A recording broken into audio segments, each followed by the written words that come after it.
U പിയിലെ തെരഞ്ഞെടുപ്പ് എന്ന് വെച്ചാൽ രാജ്യത്തിൻ്റെ തന്നെ ഭാവി നിർണ്ണയിക്കുന്ന ഒരു തെരഞ്ഞെടുപ്പാണ്. കാരണം എന്ന് വെച്ചാൽ ഏറ്റവും അധികം ജനസംഖ്യയുള്ള സംസ്ഥാനമാണ് യു പി. മാത്രമല്ല കഴിഞ്ഞ പാർലമെൻറ്റ് തെരഞ്ഞെടുപ്പിൽ ബി ജെ പിക്ക് അവരാഗ്രഹിച്ച രീതിയിലുള്ള ഒരു മുന്നേറ്റം ഉണ്ടാക്കാൻ കഴിയാതെ പോയൊരു സ്ഥലം കൂടിയാണ്. അതിലുപരി ബി ജെ പിയെ നേരിടുന്ന ചില വെല്ലുവിളികളും ചില പ്രശ്നങ്ങളും ഉണ്ട്. അതിൽ പ്രധാനപ്പെട്ട ഒന്ന് യു പിയെ സംബന്ധിച്ചിടത്തോളം ഈ അയോധ്യ ക്ഷേത്രവുമായി ബന്ധപ്പെട്ട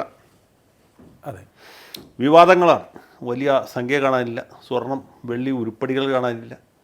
മൊത്തത്തിൽ ഭക്തന്മാരുടെ മുഖത്ത് നോക്കാൻ പറ്റാത്തൊരവസ്ഥയിലാണ് ബി ജെ പിയും അവിടുത്തെ സർക്കാരും.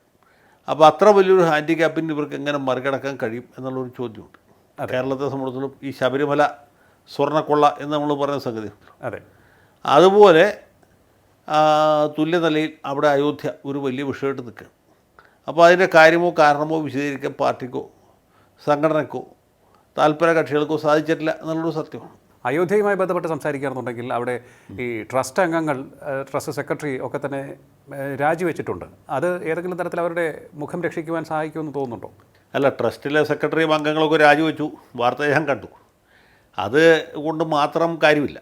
അതിപ്പോൾ കുറ്റക്കാരെ കണ്ടുപിടിക്കുകയും അവരുടെ പേരിൽ മാതൃകാപരമായിട്ട് നടപടിയെടുക്കുകയും ഇവരെ ജയിലിലേക്ക് അയക്കുകയും സർക്കാരിന് ഇതിൽ പങ്കില്ല, കളവ് നടത്തിയവർ എത്ര ഉന്നതരായാലും ശിക്ഷിക്കപ്പെടും എന്ന കൃത്യമായ മെസ്സേജ് ജനങ്ങളുടെ ഇടയിൽ എത്തിക്കുകയും ചെയ്യണം. അല്ലെങ്കിൽ ജനങ്ങൾ വിശ്വസിക്കുകയില്ല. വെറുതെ ഇവിടെ കേരളത്തിൽ തിരുവിതാംകൂർ ദേവസ്വം ബോർഡിലെ നമ്മുടെ എ പത്മകുമാറിനും മറ്റുമൊക്കെ ചെയ്ത പോലെ ചെയ്തിട്ട് കാര്യമില്ല. അപ്പോൾ അവർ നിയമത്തിന് മുമ്പിൽ കൊണ്ടുവരികയും ഇതുമായിട്ട് സർക്കാരിന് ബന്ധമില്ല, പാർട്ടിക്ക് ബന്ധമില്ല, ഇവർ സ്വന്തം നിലക്കാണ് അഴിമതി നടത്തിയത്, അവരുടെ പേരിൽ രാഷ്ട്രീയമായിട്ടും അതുപോലെ തന്നെ നിയമപരമായിട്ടും ശക്തമായ നടപടി സ്വീകരിക്കും, ഇതുപോലൊരു കളവിനി വെച്ച് പൊറുപ്പിക്കുകയില്ല, ഇത് ഞങ്ങൾ ഒരിക്കലും അംഗീകരിക്കുകയില്ല എന്നൊരു തോന്നൽ ജനങ്ങളുടെ ഇടയിൽ ഉണ്ടാക്കാൻ കഴിയണം. അല്ലാതെ തൊലിപ്പുറത്തെ ചികിത്സ കൊണ്ട് ഈ പ്രശ്നം തീരുകയില്ല. മധ്യപ്രദേശിലും ഇതുപോലെ തന്നെ മുഖ്യമന്ത്രി ഈ കുടുംബവും അവരുടെ ഭൂമി ഇടപാടുമായിട്ട് ബന്ധപ്പെട്ട് വലിയ അപവാദങ്ങൾ പ്രചരിച്ചിട്ടുണ്ട്. അതിനൊക്കെ ക്ലിയർ ചെയ്യാൻ കഴിയും. അത് മാത്രമല്ല വേറൊരു കാര്യം കൂടി ഉണ്ട്. ഈ മധ്യപ്രദേശ് മുഖ്യമന്ത്രി അദ്ദേഹം അങ്ങനെ മധ്യപ്രദേശിൽ വലിയ അറിയപ്പെടുന്ന നേതാവൊന്നും വരുന്നില്ല. മാത്രവുമല്ല അവിടുത്തെ സിറ്റിംഗ് മുഖ്യമന്ത്രി, തെരഞ്ഞെടുപ്പിന് മുമ്പുണ്ടായിരുന്ന മുഖ്യമന്ത്രി എന്ന് പറയുന്നത് ശിവരാജ് സിംഗ് ചൗഹാനാണ്. ചൗഹാൻ വളരെ വളരെ പോപ്പുലറായിട്ടുള്ളൊരു നേതാവായിരുന്നു.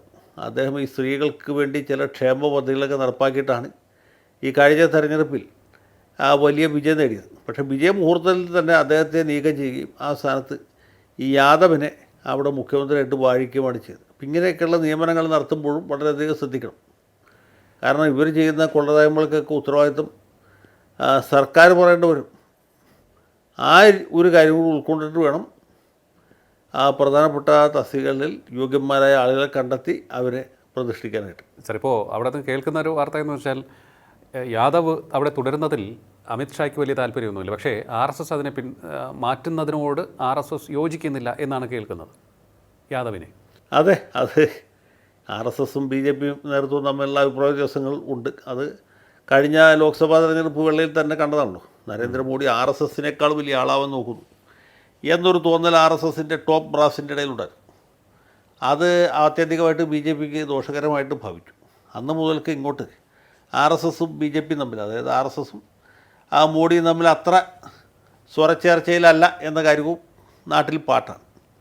അപ്പോൾ മോഡി അദ്ദേഹത്തിൻ്റെ വ്യക്തിപരമായ കഴിവുകൊണ്ടും അദ്ദേഹത്തിൻ്റെ ഡ്രൈവ് കൊണ്ടും ഇമാജിനേഷൻ കൊണ്ടും പിന്നെ ജനങ്ങളുടെ ഇടയിലുള്ള സ്വാധീനം കൊണ്ടും ശക്തമായ ഒരു പൊസിഷൻ എടുത്ത് മുന്നോട്ട് പോകാൻ ആഗ്രഹിക്കുന്ന ആളാണ്.